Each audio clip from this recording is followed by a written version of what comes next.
Our topic today is 0-4, the nth roots and real exponents. Today's date is today, and our objective is to simplify expressions in radical form and simplify expressions in exponential form. You're probably going to have to hit pause a few times in order to take notes on this material. The first thing I want to talk about is finding the roots. On this one, we've got the cube root of -8. That 3 is what we call the index, and you're going to hear that word quite a bit. And you might want to make a note of this. If your index is odd, a negative sign is allowed. If your index is even, a negative under the radical is not allowed. That index tells us how many times a number has to be multiplied to get what's underneath the radical. So in this case, what number times itself 3 times is going to give me -8.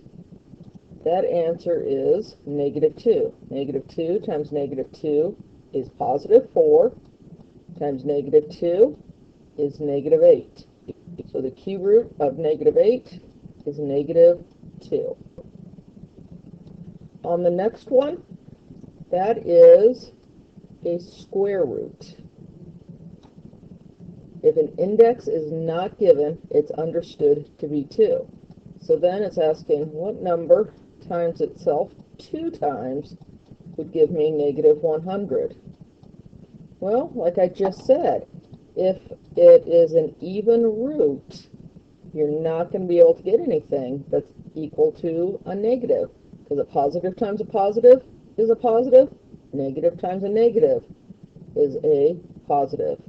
The only way you get a negative is one of these is positive and one of them is negative, and that's not the same number.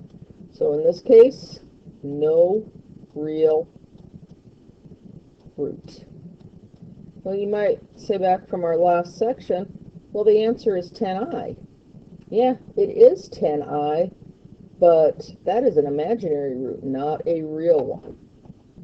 This is going to be -3, because -3 3 times would give me -27. So the cube root is -3.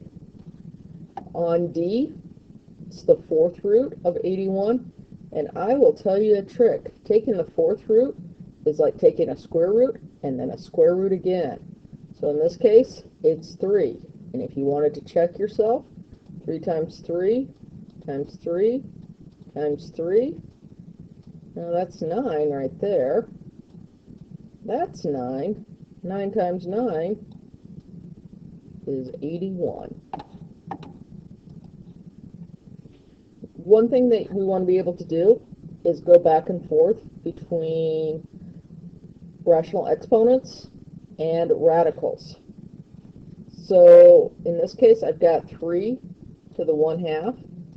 If I want to write that as a radical, the 3 just goes underneath the radical sign because that's my base. And there's a couple numbers here that you don't really see that are kind of implied. My index is 2, that's my denominator, and my exponent, or my power, is 1. And we don't normally write anything to the 1 power or an index of 2. It's a little bit more interesting when you've got a numerator. That 8 is still my base, so it goes underneath the radical. My index is 3, so I want to write that as a little 3. Sometimes I see students make the mistake of writing the 3 really big on the outside. That's wrong. It needs to be little, tiny, and kind of in the crux of that radical sign. That means 3 times radical 8, which is something totally different. So it needs to be a little tiny 3 inside. I'm sure there's a mathematical term for that. I'm not sure what it is, but I call it like the little hook of the radical. And then my numerator is 2. And there's 2 different places you can put it. You can put it under the radical, or you can put it outside of the radical. Either way, you get the same answer. All right, I hope you enjoyed part 1.